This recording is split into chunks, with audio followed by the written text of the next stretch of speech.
वो 5 चीज़ें जो हमें लगता है कि इस्लाम का हिस्सा है, पर वो एक्चुअली में कल्चर का पार्ट होता है।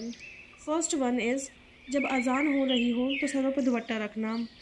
अक्सर हम देखते हैं कि अज़ान होने के टाइम औरतें अपने सरों पे दुपट्टा रखना शुरू कर देती हैं, पर एक्चुअली में जो इस्लाम में बताया गया है वो ये है कि अगर आप ऐसी महफ़िल में बैठे हैं जहाँ सारे आपके महरम हैं, तो आपको सर ढकने की कोई ज़रूरत नहीं है, चाहे अज़ान हो रही हो या नहीं।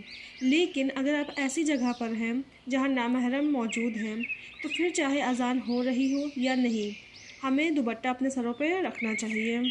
सेकंड, कुरान के साये में अपनी दुल्हनों को रुखसत करना। अक्सर हम देखते हैं जब रुखसती का टाइम आता है तो कुरान का मुसहफ़ जो है उसको एज़ अ शेल्टर हम यूज़ करते हैं।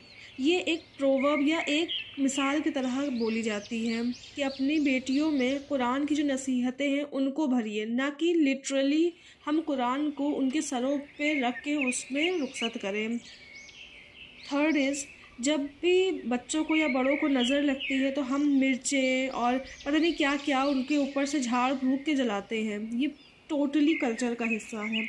इस्लाम में बताया गया है, बहुत सारी दुआएं बताई हैं और बताया गया है मामूल के हिसाब से सुबह और शाम को 3 बार कुल हुवल्लाहुल अहद, फलक और नास 3-3 बार पढ़ के दम करना बताया गया है इविल आई के लिए। फोर्थ इज़, शगुन और अपशगुन में मानना। काली बिल्ली रास्ता काट गई या कैची बजाना या जुमेरात को अरहर की दाल ना पकाना, ये सब बस शगुन और अपशगुन मानने की बात है जिसका इस्लाम में कहीं कोई भी निशान नहीं है। बुरी नज़र से बचने के लिए तावीज़ें लटकाना, ये सब कल्चर का हिस्सा है, ना कि इस्लाम का। इस्लाम में कहीं नहीं बताया है कि हमें तावीज़ को लटकाना है। कुरान को पढ़ने और समझने के लिए आया है, ना कि उसको किसी छोटे से कागज़ में लिख कर लटकाने में के लिए।